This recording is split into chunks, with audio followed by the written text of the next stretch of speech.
Hey guys, Wyatt Claypool here. To his credit, federal Conservative Party leader Pierre Poilievre, upon winning the by-election in Battle River Crowfoot, truly feels like he's back. He is Pierre 2.0. He's not going to be chided into going mild, listening to all the terrible red Tory commentators in the media saying that he needs to soften his image. He's actually moving right on the correct issues to do so on. He's saying that he now wants net negative migration for every few people who enter the country as TFWs or students or permanent residents. We want more people leaving. People on expired visas, people going to fake colleges, permanent residents who have criminal records and should not be here. We want more people leaving than coming into the country. And now Pierre Poilievre is really making the liberal left mad in Canada because he is going hard on the issue of gender theory and supporting the persecuted nurse Amy Ham. So I want to get into this in just a second, talk a little bit more about Pierre Poilievre 2.0. But before that, I just want to remind you guys, hey, if you like the show, make sure to hit the like button on this video, leave a comment on what you think on the topic, and subscribe if you are not yet a subscriber.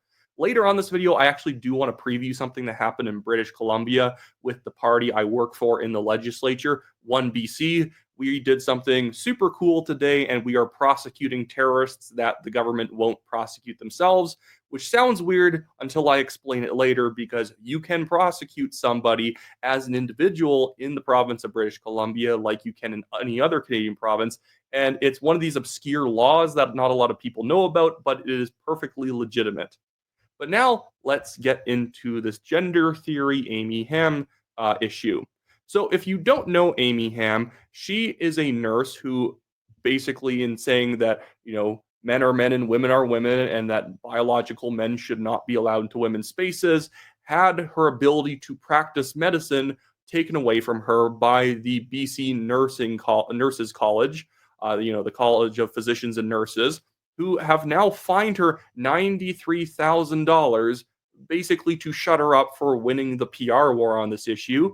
They technically won in court because BC courts are occupied by very left-wing progressive judges, but in general, in the public, the vast majority of people would be on the side of Amy Ham. And now she also has Pierre Poilievre as a vocal supporter of her, which is great to see. I didn't just want to see Pierre Poilievre saying every once in a while, well, yeah, I believe in two genders. Well, I think gender theory shouldn't be taught in the classroom. That's great, but I like this next little step further where he's openly supporting those who are being persecuted. Poilievre here says a nurse with a spotless track record gets fined and suspended for pointing out that there are two genders, and for praising world-renowned author and women's rights advocate J.K. Rowling, obviously the Harry Potter author. Poilievre then says, this is authoritarian censorship. We must restore free speech and free thinking in a free country. And not only is this the morally correct thing for Pierre Poilievre to be doing, it is the right thing to be doing on an electoral level as well. If you want to win in Canadian politics, you want to appeal to the 80% on these 80-20 issues. Only 20% of people are so progressive that they think it's wrong to say that biological men should not be in biological women's spaces. You can even be somebody who wants to respect people's pronouns and all of that, but also say, a women's washroom, a women's change room should be for biological women. We should have women's only crisis shelters. That's good. Having women's only prisons, women's only sports. Tons of people I know who are, pro-trans, I guess, are totally fine with those kind of restrictions that make it safer for biological women. And so this is great for Pierre Poilievre to be doing because it's where 80% of Canadians are on these issues. But now let's go into the people now whining at Poilievre for saying this rational thing. Like Faye Johnson here, who says, I think it's a dangerous precedent for a federal party leader to politicize the workings of a regulated profession. Regulatory bodies are integral to trust. Being part of a regulated profession comes with responsibilities. Responsibilities Amy Ham was unable to uphold. Well, why doesn't Faye Johnson say what those responsibilities were. Apparently it's a responsibility not to offend the sensibilities of hyper left wing progressives who don't like her pointing out biological reality and wanting women to have their own safe spaces. These people who believe in safe spaces for hurt feelings don't apparently think that women should have their own private spaces. It's completely ridiculous. It's just citing the idea, well, that rules exist on this planet. It's like, okay, well, that doesn't mean that stupid rules should be followed. It doesn't mean that we shouldn't strike down stupid rules. And if a regulatory body is starting to act politically in this way and enforce dogma, then they should be absolutely defunded. Nurses shouldn't have to get accredited through that body if it's going to act this way. It should be a different body. They should be completely whitewashing this thing, restarting restarting and just putting on actual qualified doctors and nurses onto it, not these political hacks who haven't practiced medicine in a while themselves. But I want to move on to some of these other posts because they're absolutely hilarious.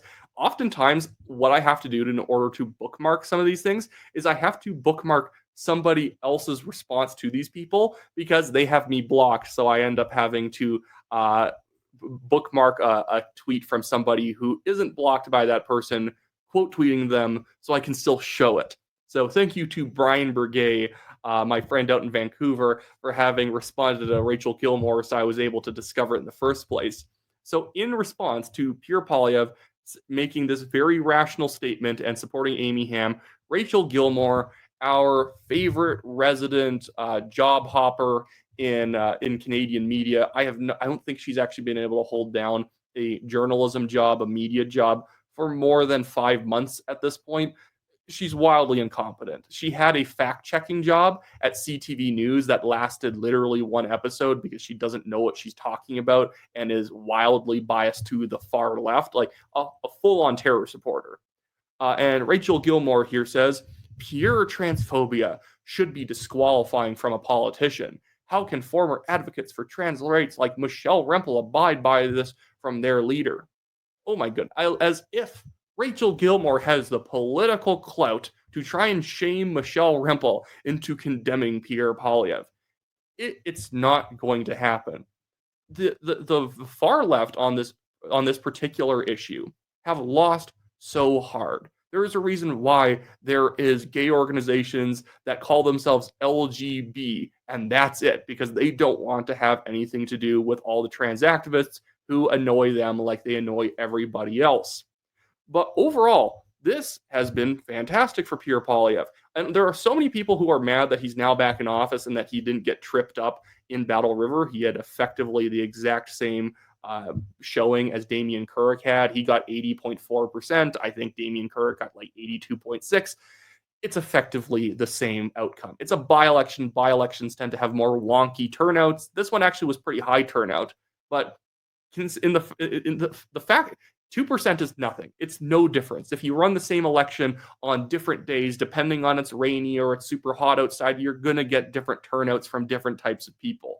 80% is an amazing turnout. It's an amazing result for Pierre Poilievre. And all these people trying to now take jabs at him in the aftermath of saying, oh, he's never going to go back to that riding. I hope the people in that riding are satisfied not having a real MP. One, you actually tend to get pretty good representation with a leader in your riding, except if you're in Nepean with Mark Carney, because he apparently won't even let people send him emails. He doesn't even have a constituency office that picks up the phone. But typically the way it works is that if you're in the leader's riding, they put extra staff members on it so that they answer your calls and get back to your emails so that nobody feels like they're being neglected, as they should do.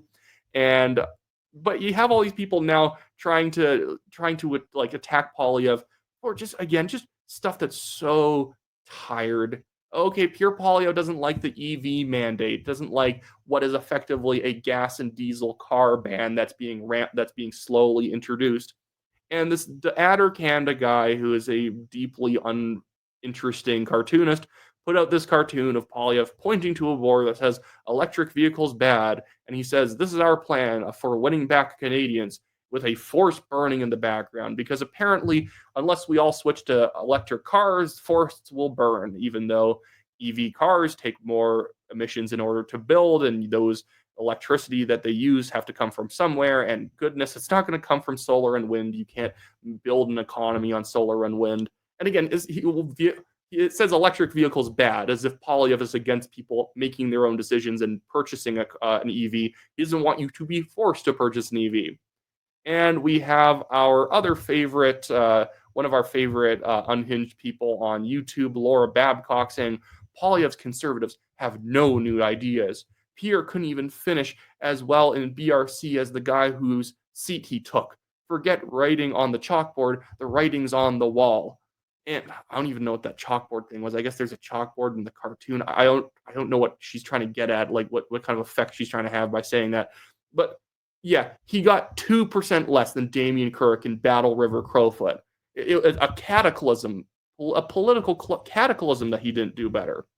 And I in one of my last videos talked about this one leftist commentator, Max Fawcett, predicting that Poilievre on Ryan Jesperson's show and then in his own publication, National Observer, said that Poilievre could get as low as, what was it, like 55%? Well, he got 80. And I still have this guy trying to claim that no. Actually, if you really think about it's still super embarrassing for for Pierre Poilievre. I need to find this. It was wild because I didn't assume that he would actually double down this hard, but for some reason he did. Here it is. So Max Fawcett yesterday, when I pointed out that, hey, remember when Max Fawcett wrote this article? Yeah, the article had the headline, Pierre Poilievre's safe seat isn't so safe after all. And he cited things like, the separatists are popular in this area, and there's a libertarian candidate, and there's Bonnie Critchley running. He could have his votes taken away by those people. The libertarian guy, Michael Harris, who I actually really like, I know him, and he's running to promote libertarian values, and that's perfectly fine. He didn't think he was going to win. The guy got 14 votes. And it wasn't a consequence of him not trying hard. The guy did tons of door knocking, tons of campaigning. But it's just like people, the flavor of the day is Pierre Poilievre, and people want him in the House, and Michael's not offended by that. But Max Fawcett thought truly this was going to be like a death blow for Poilievre's political career. He was going to come in with only 55% win, but obviously feel very diminished. And Max Fawcett, in responding to me pointing this out, he says, remember when Pierre Poilievre spent all summer campaigning just to get a lower share of the vote than the MP who resigned the seat? Here's the column. And the man got absolutely roasted. And I even said I took my L when Poilievre lost in Carleton and explained the evidence I missed. Since then, that should have made me less sure he was going to win. Take your L like a professional, Max. And the comments are like absolutely chock full of people just pointing out how he's just completely wrong and he doesn't know what he's talking about. Like the liberals in Battle River Crowfoot lost 7%. And Max can say, well, they all voted for Bonnie Critchley. Okay, well, taken to the context that Bonnie Critchley got around $1 million in free advertising that a PR firm couldn't get her, going on the CBC, going on every single leftist podcast, every single leftist YouTuber in Canada promoted her, people who are NDP promoted her, everyone promoted her as like the Trojan horse to use to destroy Fortress Pierre Poilievre. And it didn't work out. And now they're still here saying, well, he got 2% less. Who cares? It's the margin of error. The margin of error in polls are bigger than that. But these people cannot handle that Pierre Poilievre is actually still pretty popular at a time when Mark Carney and the Liberals are actually having their honeymoon close pretty abruptly. In the next month, I could see the Liberals slipping down into just 40%, maybe even 39%. I think the Liberal government's approval rating is going to fall quite significantly because of the Air Canada fiasco. And the thing is, things like the Air Canada fiasco, the strike that actually was resolved in large part not because of the government's actions, because of Air Canada making some concessions and wanting to, have some serious negotiations. And it wasn't like big bad Air Canada up against the workers. It's a very complicated industry-wide issue. It felt like the only reason that Carney and the Liberals got involved as hard as they did and didn't look both ways and think about it, even though they usually let strikes go on a long time, is because Carney has a lot of friends in Air Canada and the airline industry. It's not because of like greed on his part. I think it's just because Carney knows these people, so he was super responsive. But if you need something desperately as a Canadian, you need a tax cut. He's not going to run to your rescue. He doesn't know you. He doesn't care about you. But Carney and the Liberals, in screwing that situation up so badly, I think that they are actually going to end up having like a massive decline. I think a lot of the other scandals that have happened before this, a lot of the other failures on trade, on getting an actual budget tabled, on getting a pipeline built, which seems like Mark Carney's already backpedaling on. I think that these are actually going to start hitting harder now in hindsight when people can't just say, well, you're taking him out of context. No, well, it's not that big of a deal because now when he did something that really ticked these people off, I think they're like, yeah, maybe the conservatives were right about him. But now I want to move on to something quickly that we will cover more in another video. But I do want to give you guys a bit of a preview. So leader of the OneBC party in British Columbia, because the OneBC is necessary because Dallas Brody, the leader, got kicked out of the BC Conservatives for calling out the grave hoaxes in places like Kamloops, which is another topic I have to cover because there's another grave hoax in another part of BC that our other OneBC MLA, Tara Armstrong, called out because the legislature put the flag at half-mast for something that was clearly not true, or at the very least not verified at all. Even First Nations Canadians, if you do a poll of only First Nations Canadians, I saw Angus Reid do one, and they had a sample size of 400, which is pretty substantial for a subgroup like that. The majority of First Nations don't believe these grave hoaxes. And there's a lot of internal community pressure to believe them, obviously, because it's like, what, are you not on the side of the community? But that's another story for another day. But OneBC, as a party that's not scared of its own shadow and not pathetic, and a party that I work for in the legislature, we ended up going out and our leader did a press conference on putting forward a private prosecution against the terrorist Charlotte Cates, who operates in Vancouver. It's an organization that's banned in the US and Germany and the UK because they tend to be a money funneling mechanism for other terrorist organizations like the Palestinian Liberation Front and all this stuff. It's the organization Samadoun that Charlotte Cates is a co-founder of and a co-operator of. She's called for violence. She's called for terrorism. She literally has had her organization hand out pamphlets on how to commit a mass casualty terrorist attack. That was something that they actually did. And Nikki Sharma, the current worthless BC Attorney General, hasn't done anything about it. BC prosecutors even attempted at one point to prosecute her, and then Nikki Sharma dropped the charges right before the election. She said it was too political to prosecute her. Yes, we can't prosecute the leader of a terrorist organization in Canada because that would be too political. Doing our job is too political in this country. But we at OneBC are filing a private prosecution, which you can actually do. A private citizen can file an application saying, this person has committed a crime. Here is the criminal code violations they have made. Hear me out. I have all the evidence. And, forcing the government's hand to actually do a prosecution.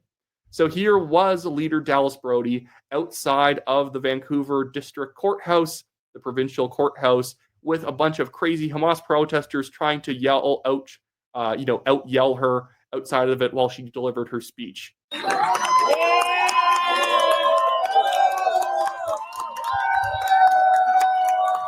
Good morning. Charlotte Cates is a co-founder and leader of Samadoun, which is a listed terrorist organization in Canada. I don't want to show you guys this all right now, but she successfully put in the application. She will be getting a call in the next 60 days in order to organize when to go in and actually have a hearing with the judge. And if the judge sees the merits of this prosecution, they will basically force the government's hand to put a prosecutor on the case to go after Charlotte Cates and have an actual trial. And Charlotte Cates is absolutely a terrorist. She should go to prison. It's not free speech to promote terrorism, violence, and help fundraise for terrorist groups, which is what Samadoun has been listed as a terrorist organization for doing. And again, where's John Rustad, the BC Conservative leader? They have 41 MLAs. Why didn't they do something about this? The current government has 47 MLAs, and they're the government. The Attorney General hasn't filed charges. We had to have a party with 2 MLAs do it for them. Absolutely pathetic. And again, the Conservatives, outside of saying, we don't like the current form of Soji. The current form of DRIPA isn't very good. But, we're still going to keep UNDRIP around. We're not really going to get rid of Soji, and we don't even believe in cutting taxes, and we don't really want to do real healthcare reform and slash all the administrative spending and push it back to the front lines while also cutting people's taxes. We don't want to do all that because that's tough. That could be tough. The BC Conservatives, there was actually just an article that came up from Juno News showing that the current communications director of the BC Conservative caucus in the legislature is a leftist. I knew this guy, Ryan Painter. I would used to kind of be friendly with him back when he seemed like he was on the level. I would say something like pro-life on social media. And a minute later, he'd DMing me what? So you're pro-life, blah, blah, blah, do you hate women? Well, it would just be this ridiculous, whiny kind of whiny kind of attack where you are doing something wrong because you don't politically agree with him. And he's just a full-on abortion until birth as his position, which is not even what 10% of Canadians believe, because that's radical as heck. But anyways, that's going to be another story for another day. But hopefully you're enticed, and hopefully if you're in British Columbia, you will join the OneBC party. I will link the party in the description of the video below, as well as pinned at the top of the comments. And if you feel left out in Ontario because the Ontario PC government sucks, I would urge you, if you are in Ontario, to join the New Blue Party, which I will also link in the description below and pin at the top of the comments. I don't even work for New Blue. They're just great. The Karahalios family are great people who run it. And the Karahalioses were actually the ones who started the Axe the Tax movement back in 2018, when Conservatives were actually sort of in favor of the carbon tax. They ended up reversing public opinion among Conservatives on that issue and ended up winning in the long run. But anyways, with that being said, see you guys all later.